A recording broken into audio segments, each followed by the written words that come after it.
Ever since the beginning of commerce, there's been this problem where you had a number of people who want to sell their products. They've got products that they need to get out there, and you had these buyers that had to get the products. Getting these people together was a problem.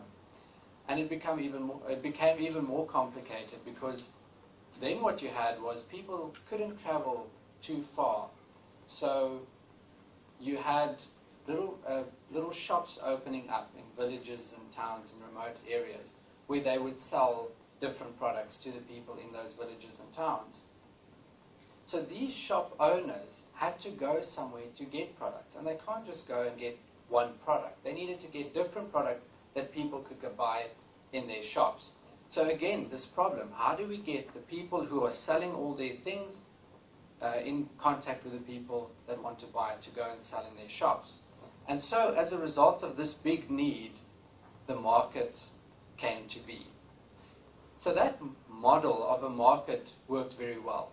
So you had people from different farms who had fruit, some had vegetables, some had meat, some had wool and whatever. They would come to this central place, a market, and you had these people having these little shops, these owners coming together to the same market, and they could just browse, and they could buy in bulk whatever they needed to put in their shop, whatever they knew their clients needed, they could buy and take it back to their shop. So the big thing here is that it was a platform, a place that made it really easy for these people to get different products. It wasn't extremely easy. They still had to come a very far way to this market and buy different things. They had to take some risk, because they had to buy products that may not sell immediately, that may go off, but it made it much easier for them. They didn't have to go to different farms to get it. And this model worked well. So well that it's actually really come all the way down to our day, where we have this same model in our country and all over the world. So much so that in 1968 a special company opened up in the Netherlands, and they had this model where they wanted to bring all these people with their different products into one place where shop owners, little shop owners, could come to and buy and go sell in their shops. It went well. 3 years later they moved to South Africa in 1971. They then started opening up different branches, and so today we actually have a number of different macro branches all across the country. Now macro has a unique business model where they're trying to bring bulk products from different suppliers to one place where little shop owners can come to and buy it and go and sell in their shops. So it's kind of like the modern day market that we've got. And the reason why I'm talking about this is that it seems to be something that's lacking in the digital publishing space at the moment. Now, you may just immediately say, but hang on, we do have things like that. We do have people that providing platforms where we can go and sell our digital content, where people can go buy it. It's true, there are different companies doing that, but none of them really answer all of the needs that we've got in the digital publishing space. Some of them will only distribute online, which can become a problem, especially when you have a school buying 2,000 digital books. Some of them only sell offline, which can be a problem when you have a school that doesn't have a lot of money to pay for that infrastructure to distribute offline. Some of them only cater for Apple, because Apple's the only platform that makes sense to some people. Some of them only cater for Android. And so it's a problem. Some of them only work on tablets, but not on laptops. So there are just too many things that are missing in the platforms that are there. And that is why I thought of just speaking about that a little bit today. Just to say, from a publishing point of view, what do we need? Now, you got to understand, Macmillan is mostly publishes in the schools and colleges, and we also have university books. So it's educational. That is our focus, and that is where we're seeing the great need. So this platform that is out there, or the platforms that are out there, seem to work very well especially for commercial books and so on. But in education, there's just a great need. So if we were to get a platform, a little market, a macro that would work really well, that could make it easy for smaller businesses. You know, Pick and Pay doesn't go to macro to buy chocolates and things. They are big, they're huge, they've got their own infrastructure. People approach them to come and sell their products inside Pick and Pay. It's for smaller businesses. And the same with digital. Yes, there are big companies, big booksellers that can afford to create their own platform. But there are just many booksellers out there that don't know. They don't have the money, the possibility to invest so much in having their own platform. So how can we help them? So the first thing that is very important for publishers when it comes to a platform to sell digital media is DRM. Now I know you probably, most of you already know what DRM is, but there are a few of you that are not in digital publishing, so we'll just explain to you that DRM is digital rights management, and what it means is we can put protection on digital products so that it cannot be illegally reproduced or printed, things like that. So we can control the protection on these digital products. Music used to have it, at the moment not that much anymore, they've kind of removed it, but it's still something that's very important for publishers. We've got audits that are happening to make sure that DRM that is running on platforms, that it's good enough and strong enough for our needs. So it's really something at this point that is very important. Now a lot of people feel that DRM is kind of like a manifestation of the devil, and I can understand why, because it's really a pain. For us as publishers, it's also a real big pain. And if we could remove DRM, I promise you, we would do it so quickly. The problem is, at this point, we just can't. And I know that there's been kind of like the argument that, look at music. You know, music, it was a problem, and they put this DRM on music, and it didn't sell well, and it just created more problems than it was any good that it did. But when they removed DRM, sales soared. Things just went so much better. And I understand that that's what happened, but especially when we're working in an education environment, we're working with smaller groups of people, small communities, and that just makes it so much easier to go and illegally copy digital products. And you know, it's just, unfortunately it's true that people are scallop. They don't have a conscience, not all of them, and they will do it. I'll give you an example. We had a college that phoned us up, and they said, look, we've got a number of blind students. We want to use your books, but the problem is that we cannot get it down with digital rights management, because then they can't use it in their software. It's got to be in Word. If it's in Word, their software that reads it will run on top of it, and then they can hear what is in the book. So we spoke about it, and we said, well, you know, it's a bit of a problem. If we put it in Word, we can't put DRM on, so they can illegally copy it. Don't want to be nasty to blind people. What do we do? Okay, let's do it. So we sent them a contract. We said, please, will you sign this? They signed it, came back. Yes, they won't illegally reproduce it. They'll do whatever they can to make sure that these books in Word format that we give to them will not be spread, will not be illegally reproduced. One book per child. When the order came through, they only ordered one copy of each book. I mean, you know, the lady did explain to me they've got a number of these kids doing the subject, but only one copy of a book. So that's the problem, is that we're working with small communities where a teacher can easily buy one copy of a book and distribute it to all their children. And the problem is that they actually do it. So DRM, unfortunately, is very important to us.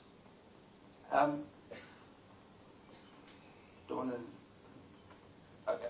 The other issue that we're sitting with as publishers, and many people don't understand this, is that generally the IP in our books, we don't own that. We pay royalties to authors, we use poems, pictures, things that we have to pay permission to other people. We pay them money, they will give us permission to use their information in our books. And they are the ones that are making it difficult for us as well when it comes to DRM. In that, some of them will just say, okay, fine, we'll give you permission for digital. Can they print your books? And so, well, we said, okay, they can print 10 pages or 10% of the book, because it's not, they can't reproduce the whole book, so we've made that available. And they just say, no, then we won't give you permission. But please, that's just our policy. No, we won't give you permission. And that makes it very difficult. So we have to have DRM, and like we said, okay, well, let's make it 10 pages, and we've had to remove that, because otherwise we can't get permission for certain things we've got in our book. So that's a problem that we're sitting with. I don't care if there's DRM on, I don't care if they can copy from it, or if they can print it, I won't give you permission for digital. What do we do? So that is kind of like a problem that we're also dealing with. So the point is that when this platform exists, it has to have a good quality DRM. That's the only way that we'll get buy-in from all the publishers to use it. The other thing that is very important, and it kind of ties in with the DRM, which is a bit of a problem at the moment, is that it's got to be able to work offline. As I said before, you've got some schools going digital, and they are buying 1,000 books, and these learners have to download it. And it doesn't matter how good their internet connection is, they're really going to struggle. It's going to take long, and things are going to bomb out. So we need to have the facility that when we have this platform where people can come and sell their digital content, that it can be distributed offline. Especially in South Africa, where internet access is an issue. I mean, think, for example, of this project happening in the remote area of Koffenbarber in Eastern Cape. They don't have internet there. I mean, they hardly have electricity there that works properly. But we want to also make sure that our digital products can go there and make a difference. And the only way we can do it is to make sure that the DRM and the distribution method can work offline. So that is something that is very, very important. I'm just thinking, of the school Sunwood Park in Boksburg that went completely digital in the beginning of this year. All of their kids, all of the grades got tablets. They threw away all paper. They threw away, no more copying at all was allowed. Threw away everything completely only on tablets, and they had to download many, many books. And that just would not have worked if there wasn't a distribution method that would have worked offline. So that is very important. The next thing that is very important as well is the fact that it will work on multiple platforms. There are companies out there that already are answering many of these other questions that we have when it comes to digital distribution. But some of them, as I said, only work on iPad, which is a problem. Some of them only work on Android, which can also be a problem. Or they work on tablets, but then there's nothing that works very well on computers, Mac and Windows. So it needs to be a platform that can work on any device that is out there. I mean, we've just seen this past year, so many of our ebook sales going to teachers who just want to use it on their kind of electronic whiteboard or their projector, and they are working on computers, and so it needs to be able to work on there as well. The other thing that is very important is backup. And I chose this picture particularly because of cloud backup. Now, obviously, with an offline distribution method, you'd probably want it going onto a server at the school, something like that, but there needs to be a backup mechanism in place. A few years ago, well, still it's being used, but we had a Windows server and we had all these computers running Windows, and they've got Active Directory and everything works very nicely and everything is automatically synced to the server. So if anything happens, if your laptop gets stolen, no problem. Just get all your data back.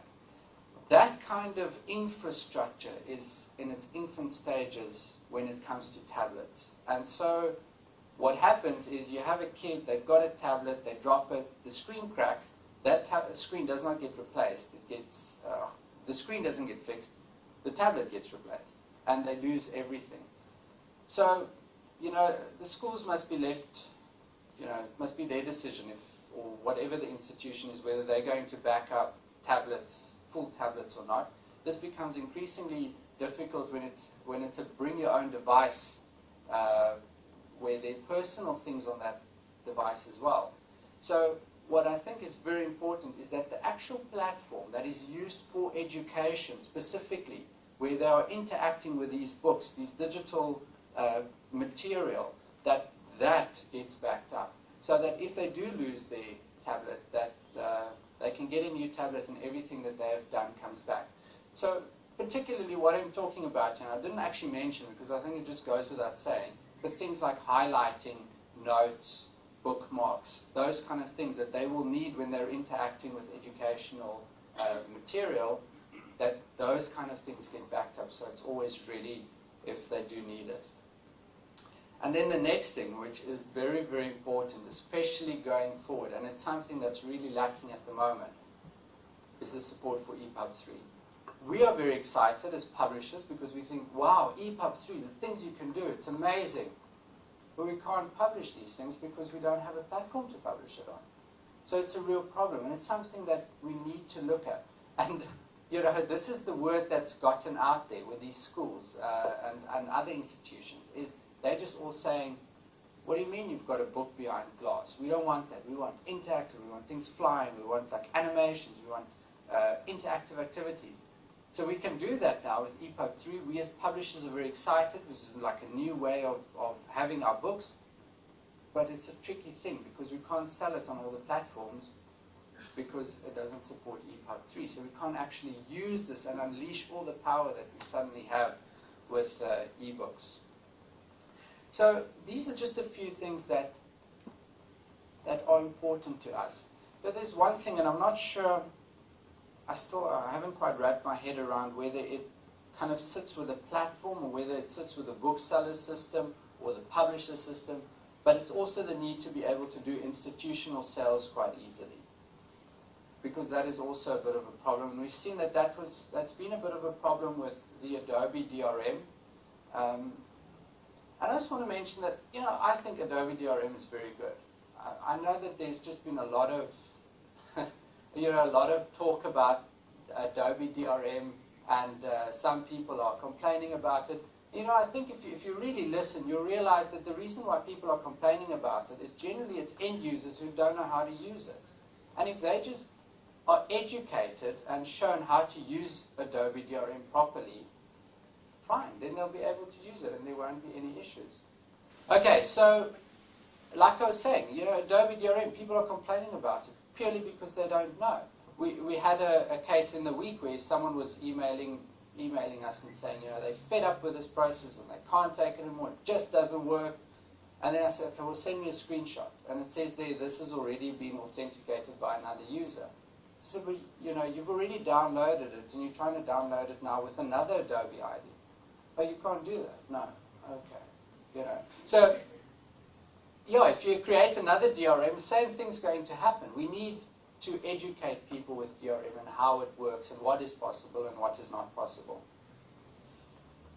So that is one kind of thing that I really want to bring across today, is that is something that we need in the market today, especially for education today. There's a place where, I'm going to quickly run back, it's a place where we can have our wholesalers, our publishers, different ones, coming together to one place where we can have these small little booksellers being able to sell books from different publishers. Now, this may sound hypocritical if you do know that we have a Macmillan app already, but you know, the truth is just that there are just very few schools out there that will buy from one publisher. They all buy from different publishers. That's just the reality of it.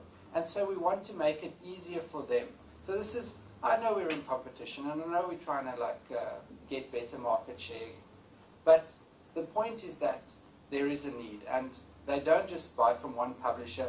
You know, I mean, some of you eat Nestle. I won't touch Nestle.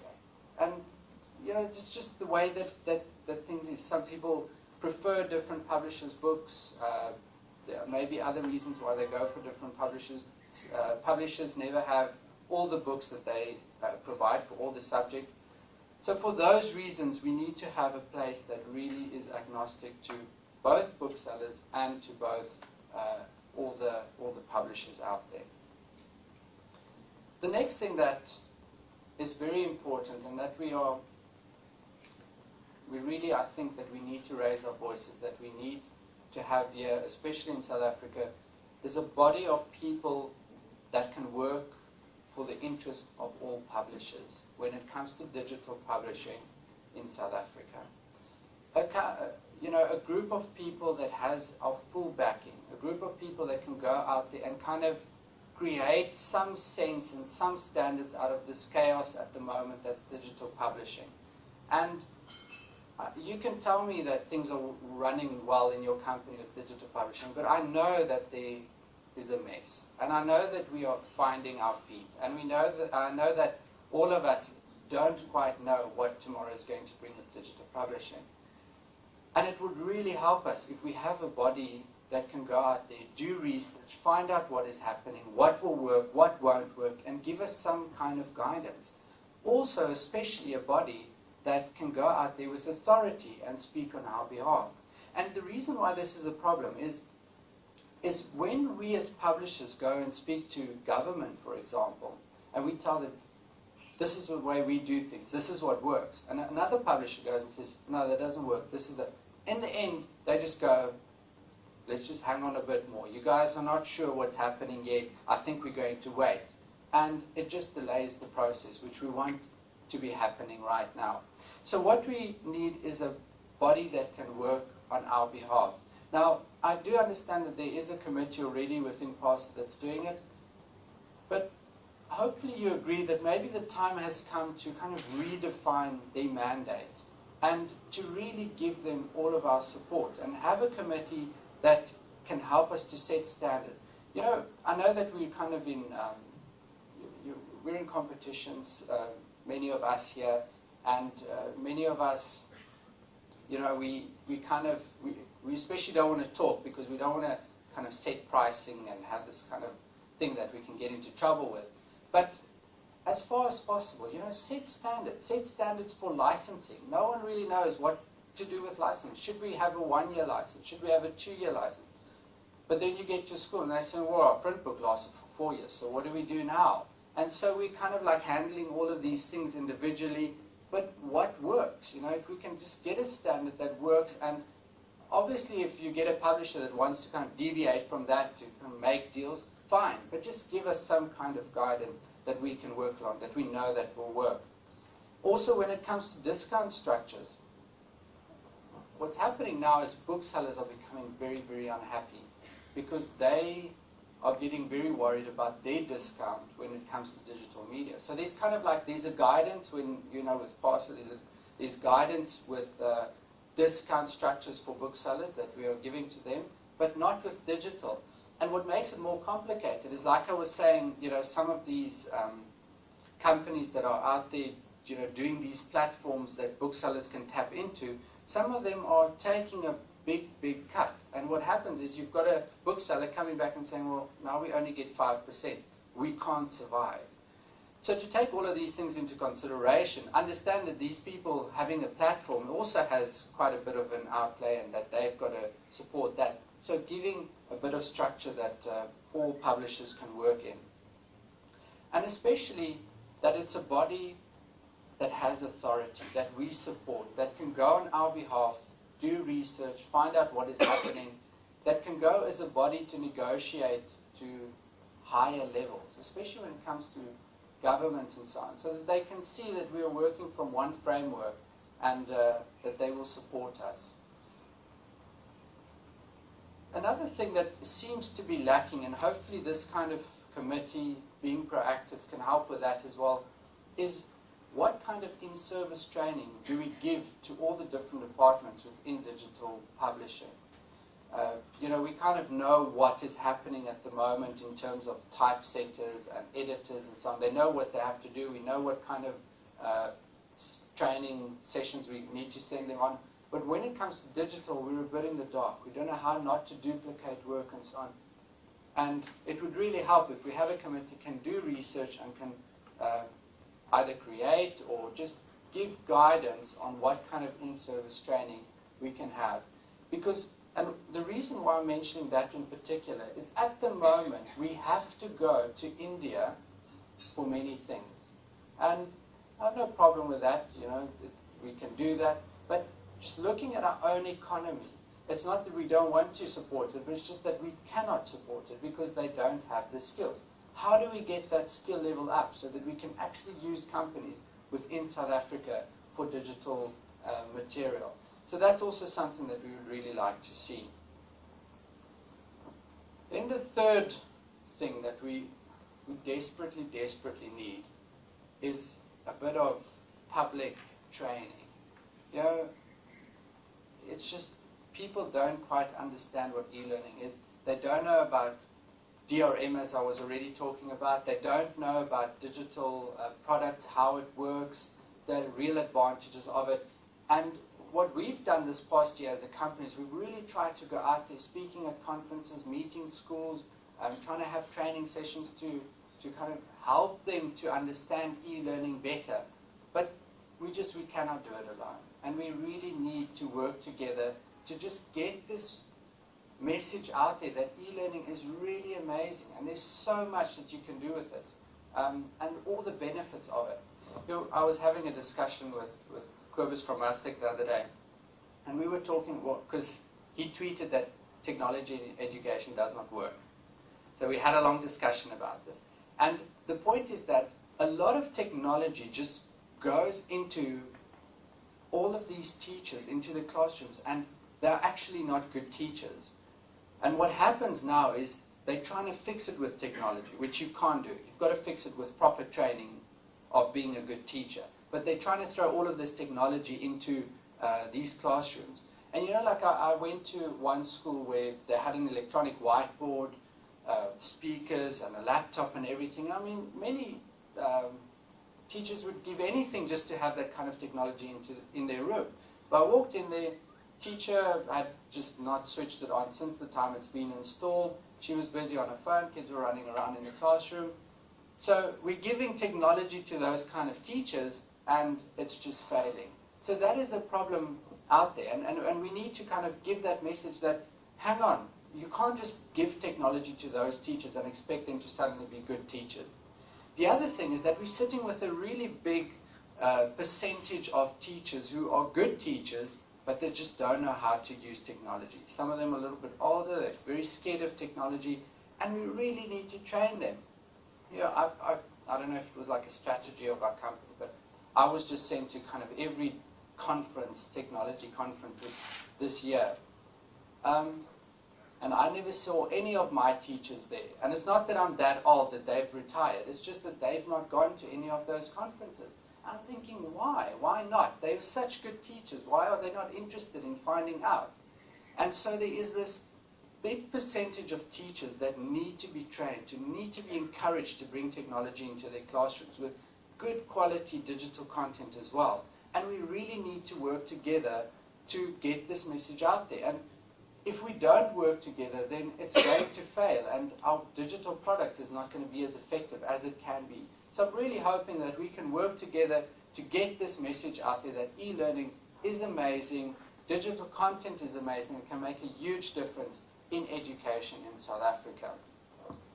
I want to give you one example, and do you not think that this kind of message kind of transcends any competition that we have amongst our different companies? Okay. So don't you think that kind of message transcends any competition that we have as publishers of different companies? And it's a kind of message that we really need to work together to get out there and train and help parents, teachers, governing bodies, children, everyone, just to see this real value of what digital can do for education in South Africa. And maybe there's one way that we can already work together, and it's a trial that's happening, and I want to encourage you all to maybe just go onto this website. It's a blog. But the first entry, I think it's still the first entry, is it's a, what is it, a thunderclap. So it's kind of to try and put a message out there that has support of the masses, voices out in a certain area. So please go onto that site, just look at the entry about thunderclap, and go and add your voice of support, and let's see if it can make a difference. The message, obviously only if you agree with this message. All interested to improve outcomes in education in South Africa must unite to make technology usage a reality. So if you agree with that, please go onto that blog and support it, and let's see what kind of difference it will make. Got it. So, in conclusion, it's been said so many times now with digital media that, or with e-learning, that it's kind of becoming a bit of a cliche, but it's exciting times. Things are changing. Publishers are suddenly becoming alive again, because even though they've published 100 books, now suddenly things are different and they can look at different ways of publishing. It's becoming very, very exciting. And we really hope that the future, and especially this next year, is big for all of you. It's big for us. It's big for us here in South Africa, that we can meet all the needs that we have for people in publishing, in digital publishing, especially in education.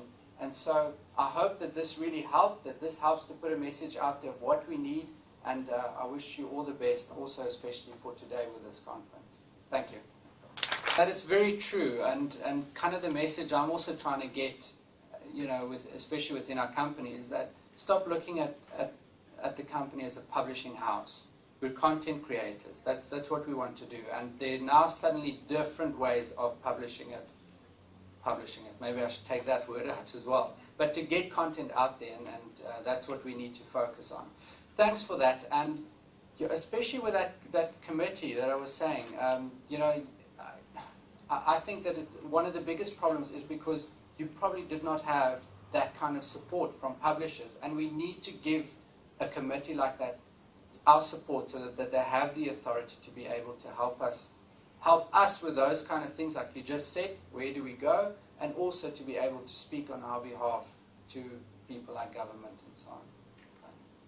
To be done around this topic of training, and I encourage anybody who'd like to get involved with us in standardizing skills industry-wide to please get in contact with me, because at the moment we are putting together accredited courses that we're going to put in new skills into the industry at a very low level, so starting at schools, basically getting some sort of a skills set that is defined and accredited by industry, so that we can get these young people in at an early age, using the technology and coming in with skill sets that are ready to be put straight into use inside publishers, inside the publishing environment directly. So it's something that this idea has arisen from many discussions with publishers. I think your point about some people having a real fear around learning these new skills is a valid one. I don't think that we should be kicking people out because they don't have the skills to work inside publishing anymore, not having those digital skills. So there's definitely in-service training that we encourage discussion around. If there's a committee that is going to be formed around that, or Verda's committee is going to include those kinds of discussions, I would love to be involved in that.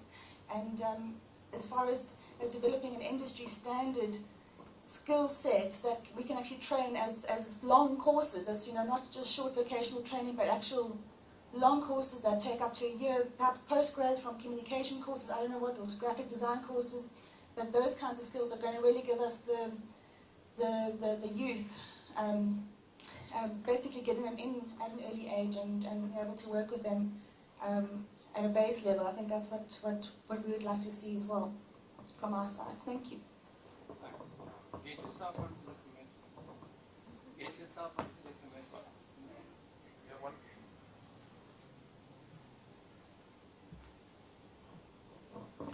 Hi everyone, my name is Emily from Kenya, Nairobi, and I represent Digital Divide Data, being a data conversion company. and it is an international company based in the States. That is our head office, but we have other companies in Asia. I would like to thank you, Malcolm, for your presentation. And something that really touched me is the fact that I was doing a research, and in Africa, it's in the extent of how, the knowledge that people have on ebooks, and say some other things like EPUB and the like, and the companies that do search in Africa. And I was shocked to see that South Africa goes to India, and you did mention that for conversion. And when I looked at which other companies are offering such services in Africa, it's amazing to know that there are very, very few. And my question was that why is South Africa going to India to get services, to have India companies convert the books? And I thought maybe it was the pricing and the like, but I realized that based on what you said today, it's not just about the pricing, but it's something to do with also skills lacking in South Africa on how to go about that. And I would say that this is something that is very touching, because in Africa, it's high time we also decided to go digital. And the video clip that you just shared with us clearly tells it all, that there is dire need for that. And as she said, I think people are going for the content, not just you have have downloaded your app and you have the whole book with you. Some schools, some colleges are going for content, exactly what am I looking for in this particular search. For example, if it's a novel, that one someone might go for a whole book, but if it's specific knowledge about specific thing that I'm looking for, that's exactly what people are looking for. So I think it's also touching to hear that there is so much that needs to be done in terms of educating people on the e-publishing, educating people on the need and the like, and the skills acquisition also in South Africa is something to go about, because I think with this conference you kind of set pace for all African countries, and we really would like to see such going on and on. I thank you very much. And we really hope that we can get the skills up here in Africa. I mean, I won't lie, pricing does play a role as well. They're very cheap. But there is also that big problem of skills in Africa, and we do want to support African companies as well. I just wanted to, just in conclusion, because our time's up now, I just wanted to, the other point that you mentioned was the fact that you've got all these ZA books and Ys and whatever out there. And as I was saying, to me they're almost like the pick and pays, where they've got their own platform and they can come to us and they can get our things and they can go sell it. There's just this need for the booksellers that are out there, that are already selling our books. And I really feel that we should support them. They're really rendering a valuable service. Institutions trust them and trust their advice. They just don't know what to do now when it comes to digital media. And that's where I'm hoping that there'll be a platform that answers all of the questions of education that can really help these booksellers as well. Thank you very much.